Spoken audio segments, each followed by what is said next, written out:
Mga kabayan, habang papalapit na ang 2025 midterm eleksyon, lalong tumitindi ang hidwaan ng magkapatid na Marcos na sina Senator Amy at Pangulong Bongbong Marcos Jr.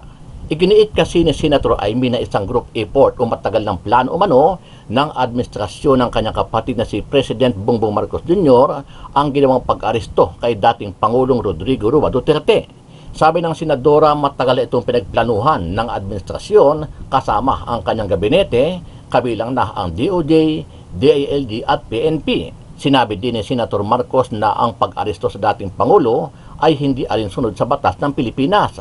Ayon pa sa senadora, hindi pa sa sigurado kung magkakaroon pa ng susunod na pagdinig sapagkat walang mga testigong sumisipot. Ayaw pirmahan ang sabina at paulit-ulit na dinadahilan ang executive privilege, sub judice at kung ano-ano pa. Noon sa foreign relations, matapos ng tatlong hearing, there are several findings that we have already established. And firstly, that the arrest and transport of former President Rodrigo Duterte to the ICC is apparently politically motivated. Titignan natin kung maaaring na magawang committee report ito, kung hindi, at least alam ng taong bayan na may culpable violation of laws ng iba't ibang opisyal. Kinakailangan, alamin natin, maiistigan ang korte, kasi hindi naman korte yung Senado, pero ang aming recommendation, very strong recommendation, na imbestigahan ang ombudsman at ang mga korte sa lalong madaling panahon. Samantala, ibinunyag kahapon ni Vice President Inday Sara Duterte na kabilang siya sa mga personalidad na ipapaaresto ng International Criminal Court o ICC.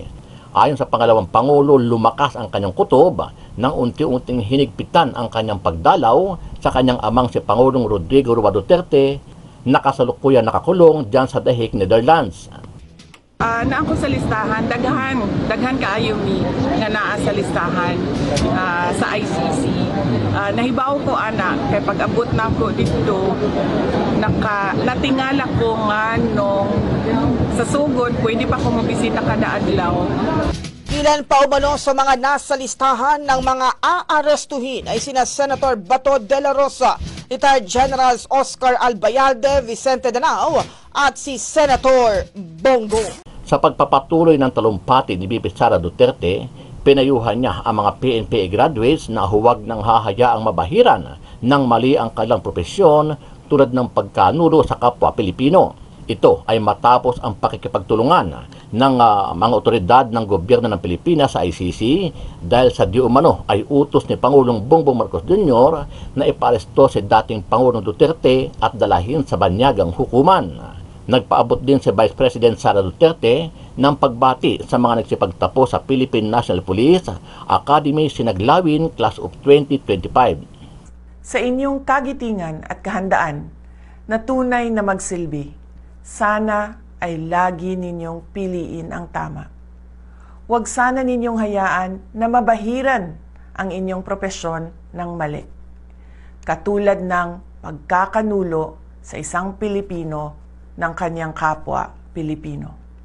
Walang kapatawaran ang pagsuko at pagpapakulong sa mga dayuhan ng isang Pilipinong naglingkod ng tapat sa ating bayan. As you fly, fight and win.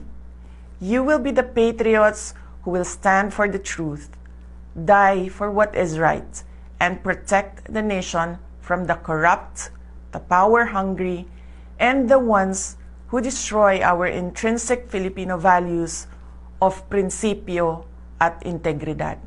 Huwag na tayong maglukuhan dahil alam na namin na ito ay political gimmick lang at panibagong pambubudol sa mga Pilipino ngayong paparating na muli ang halalan.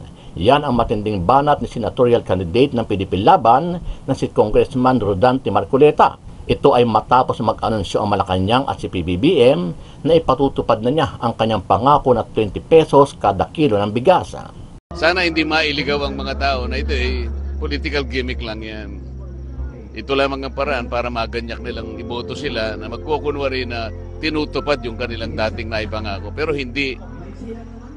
Ang babagsak dito, yung presyo ng palay, lalong kawawa na naman ang mga magsasaka. They're sending the worst message to the farmers na talagang wala silang malasakit sa mga farmers. Kung sino man nag-isip nito, talagang pansarili na naman ang kanilang iniisip. Alam nila ito, huwag na tayo maglokohan. Ano ang masasabi mo dito, kabayan?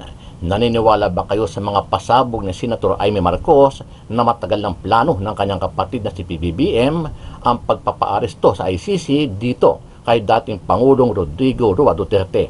Sama-sama natin panuorin ang buong video at pakicomment nyo po ang inyong mga reaksyon at sariling opinyon.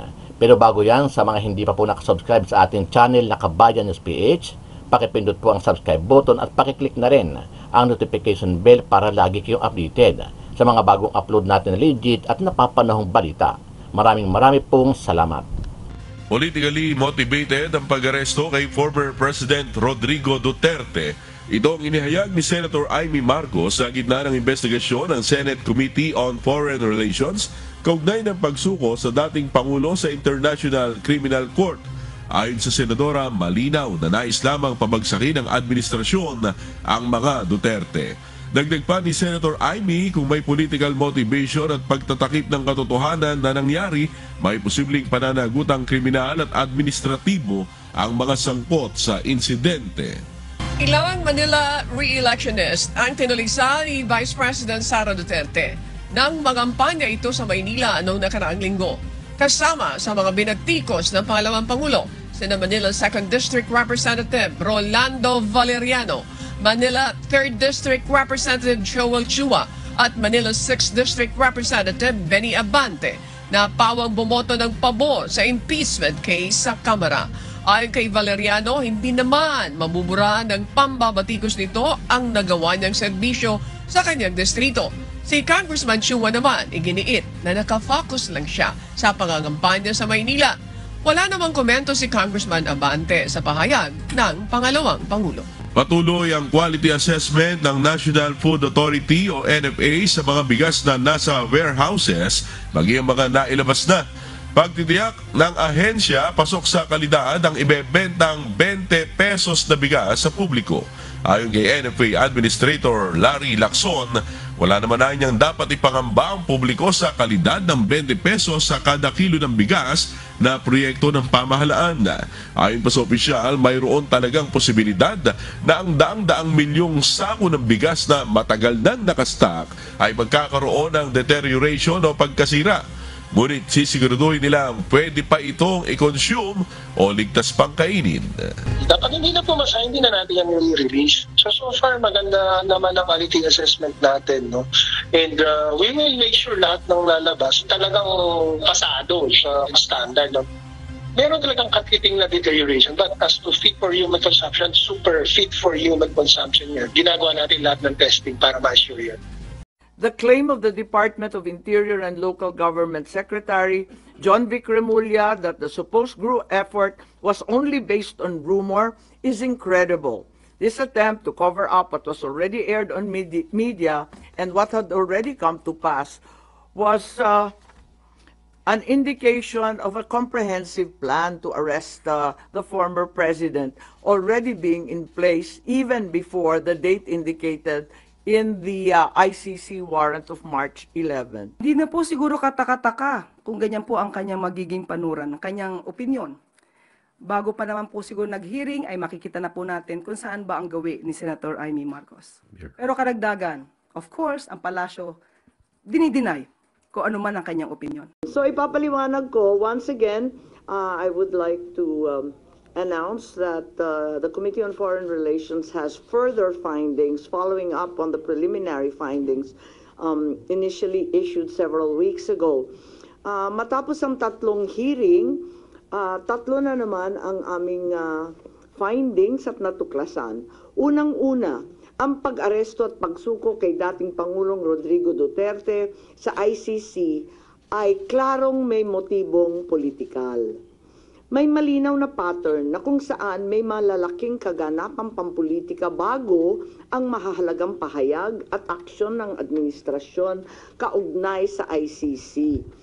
Makaraang magsimulang magpahayag si PRRD ng mga batikos laban sa People's Initiative o sa pagpapalit ng ating saligang batas Sumagot ang ating Pangulo na ang Pilipinas ay isang open country at kikilos lamang ang gobyerno kung may illegal na gagawin ng ICC.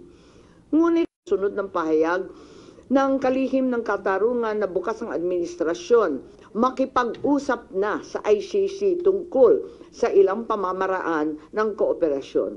Maliwanag ang pag-aresto kay dating Pangulo ay bahagi ng malawakang pagsisikap ng gobyerno na pabagsakin ang mga Duterte bago mag-2028 election pa.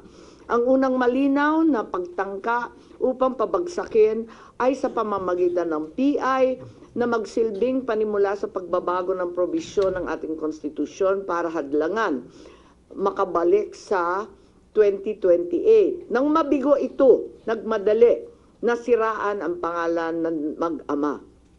Noong Mayo 2024, sinimulan na ng Kongreso sa Committee ng Human Rights ang pagsisiyasat tungkol sa EJK, pinalawak noong Agosto 2024 at doon na nagmula ang pagbuo ng Quadcom. Dumating sa bansa ang mga kinatawan ng ICC noong October 2024. At sa tulong ng gobyerno, nakalap nila ang mga dokumentong kailangan para makakuha ng warrant of arrest. Samantalang nagsagawa ng sarili nitong investigasyon, ang DOJ naman hinggil sa EJK noong ika-4 ng Nobyembro sa pamamagitan ng kanilang Memo 778. Dahil nananatili pa ring banta si VP Sara kahit wala na ang tatay niya, nagsagawa naman ang Kamara ng investigasyon sa confidential funds ng OVP at sa huli na-impeach si VP.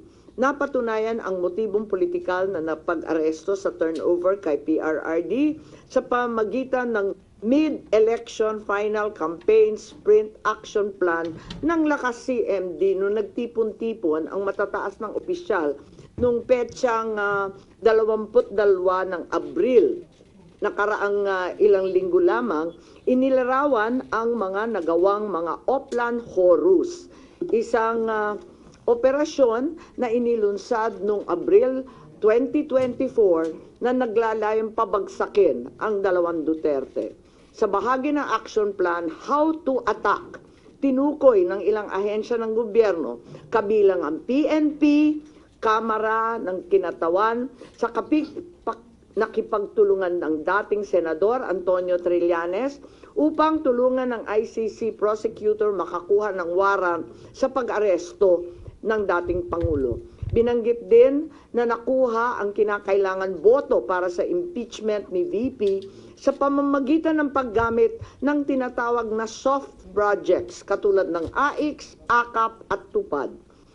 Doon naman sa bahaging following strategies and moves, tinukoy na kailangan pabilisin ang impeachment ni VP Sara at makakuha ang boto sa Senado sa pamamagitan na naman ng pamimigay ng proyektong for later release or yung mahiwagang FLR bilang gantimpala sa tamang bumotong mga senador.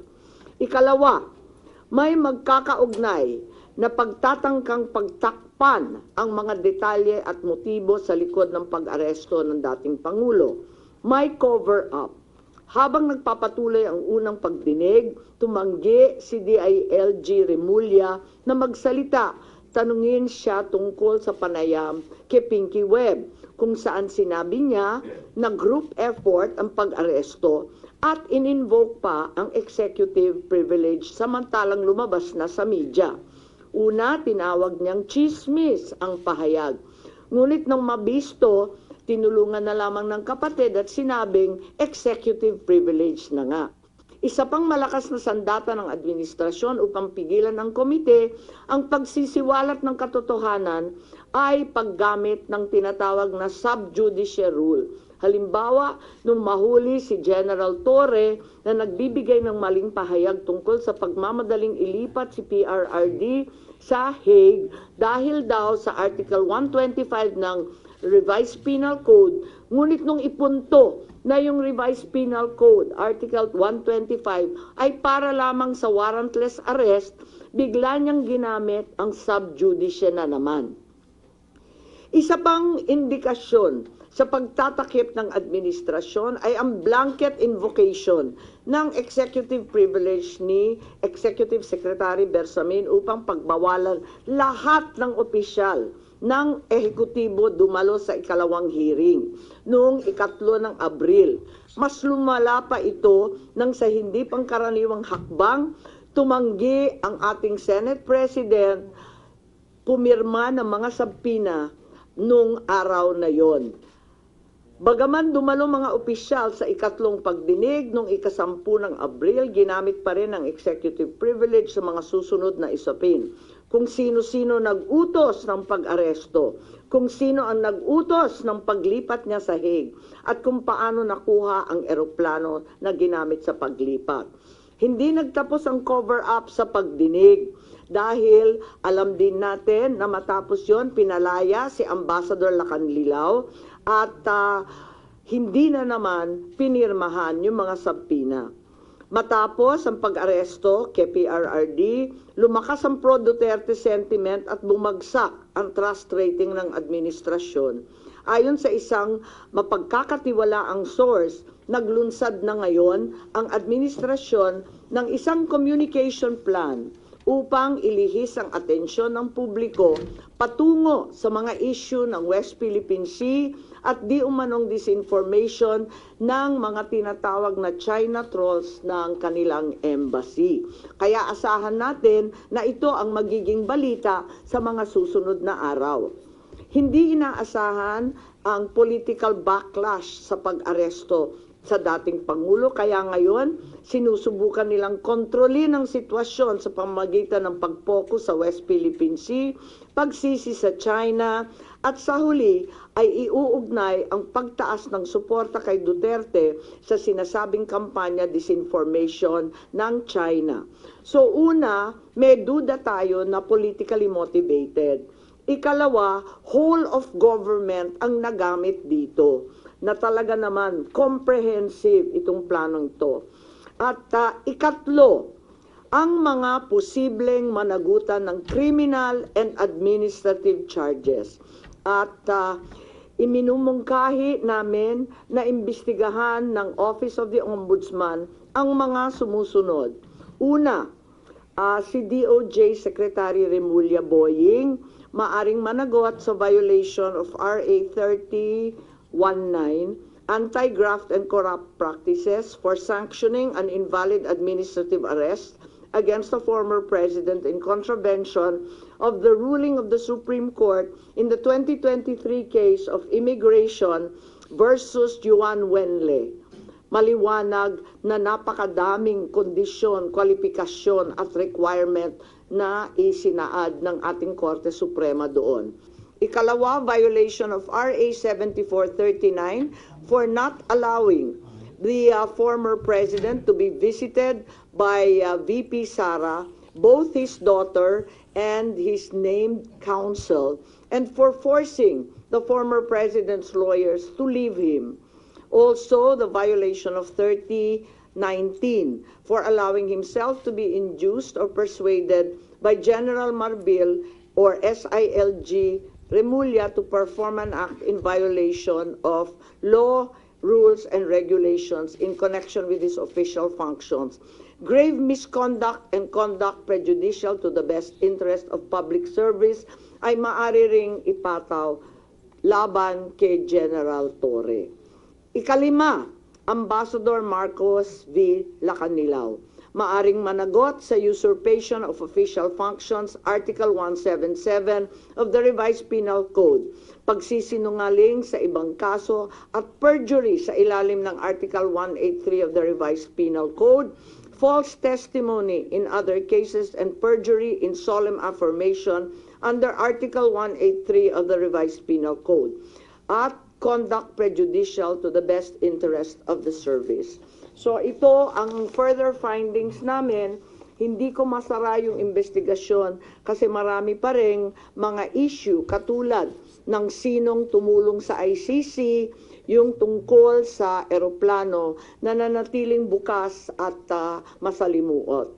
So nais kong ipakita ang isang video na nagawa na ganito rin ang pahayag. Simulan po natin ang video na maaring mapanood ng ating mga kaibigan. Enero 28, 2024, sa first Maisog Rally sa Davao, nagliyab ang balita at social media. Matapang, walang preno. Mr. President, baka susunod ka sa dinaanan ng tatay mo. Diyan ako takot, ayaw ko mangyari sa iyo yan. Nagbato ng maaanghang na salita si dating Pangulong Rodrigo Duterte laban kay Pangulong Marcos tungkol sa di umano'y paggamit ng droga at ang kontrobersyal na People's Initiative. Sino man magsabi na walang paki ang Senado sa usaping ito, isa lang ang masasabi ko, walang gamot sa kakapalan ng mukha mo. Sa Senado, sa kapareho at sumunod pang mga buwan, si Senator Amy ang nanuna. Pakialam sa PR, wala kayong pakialam sa PR, wala kayong pakialam sa PR. Siya ang unang nagtawag ng pansin. Siya ang unang nagtanong, para kanino ba talaga ang PI na yan? Marso 2024, sa kabila ng bangayan sa harap ng sambayanan, narinig natin si Pangulong Marcos. Matatag, matapang. The International Criminal Court has no jurisdiction over the Philippines as we remain to have a working judicial system and law enforcement mechanisms. Walang jurisdiksyon ang ICC sa Pilipinas. Sa sabong, nagpagpag siya ng balahibo. Ang hindi natin alam, paghupa ng alikabok ay nagsimula ng ilatag ang plano para muling sumagi sa ICC. Kaya pagtungtong ng Mayo, tahimik ngunit mabilis ang galaw. Isinumite ng DOJ ang legal brief para sa posibleng pag-aresto kay FPRRD. Isang pagtataksil na walang nakapansin. Hunyo, pumutok ang balita. Nagbitaw si VP Sara bilang DepEd Secretary. Tendered my resignation as the Secretary of Education effective July 19, 2024. Isang babae ng tapang ngunit walang nagawa dahil sa likod ng tama. Agosto, isinagawa ang unang Quadcom hearing laban kay FPRRD habang inuusig ng COA ang confidential funds ni VP. Ang hindi natin alam, sa gitna ng lahat ng ito, itinalaga na ni PBBM si Marcos Lacanilao bilang Special Envoy ng Transnational Crimes na siyang magsusuko kay FPRRD. At maluwag na rin pinapasok ng bansa ang mga tiga-ICC noong Oktubre. Walang bahid ng pagtutol, walang balak na ipagtanggol ang kapwa Pilipino. Nobyembre, nag-iba na ang ihip ng hangin. Matatag, matapang, walang bahid ng pag-aalinlangan. Narinig muli natin si Pangulong Marcos, ngunit iba na ang sinabi. If yun ang gugustuhin ni PRRD, hindi naman kami haharang doon sa mga ICC. Para tabunan ang galawan, pinaingay ang impeachment complaints laban kay VP Sara.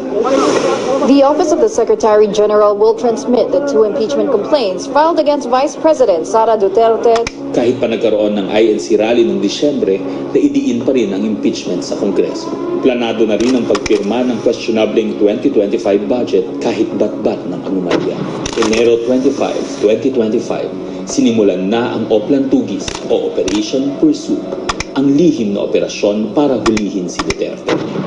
Pagsampa ng Pebrero, nag-apply ng arrest warrant ang ICC prosecutor. Isang tahimik na pag-uusig habang tayo'y pinaiikot ng mga rally at press release.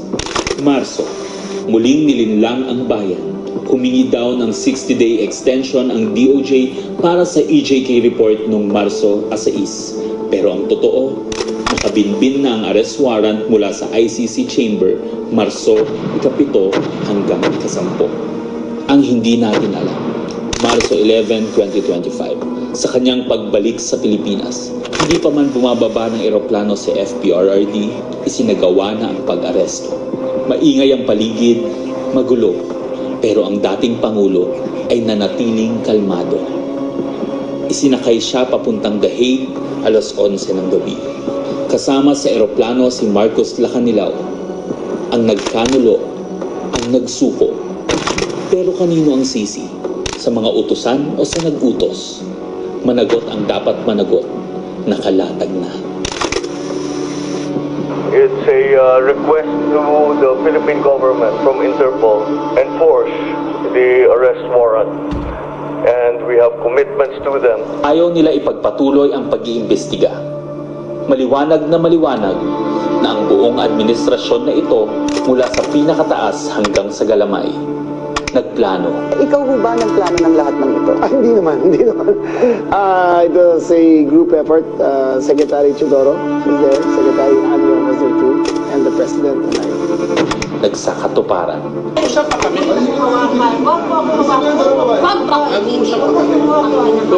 Kayo mga Wag mo hawakan yung nanay ko! Nagkagulo. Tayong magawa. Wala tayong magawa dahil mismo ang gobyerno. Nagtakpanan. Mamili ka. Kapag warrantless arrest, edi may period. Kapag may warrant, walang period. I am being cautioned by the DOJ, ma'am, that it may be sub judice already to discuss that because of the habeas corpus pending in the Supreme Court. Ngunit lumabas ang buong katotohanan. Ganito pala ang bagong Pilipinas. Hindi man lang natin alam. Tahimik ang pagtataksil. There was no red notice and what was issued was merely a diffusion. Tahimik ang pagwasak. Paliwanag mong maigi, representative ka ba ng Pilipinas o representative ng Interpol? Pipili ka lang. Represent ko po ang Interpol NCB Manila. So mali itong papel na to. Harapan ang pagtalikod.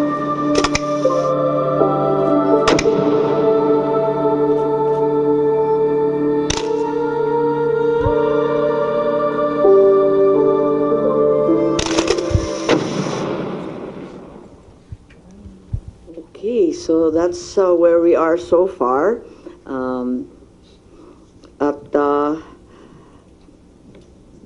Mahirap hindian ang sinasabi sa bidyong yan na may isang malawakang plano na may kinalaman sa politika at sa 2028.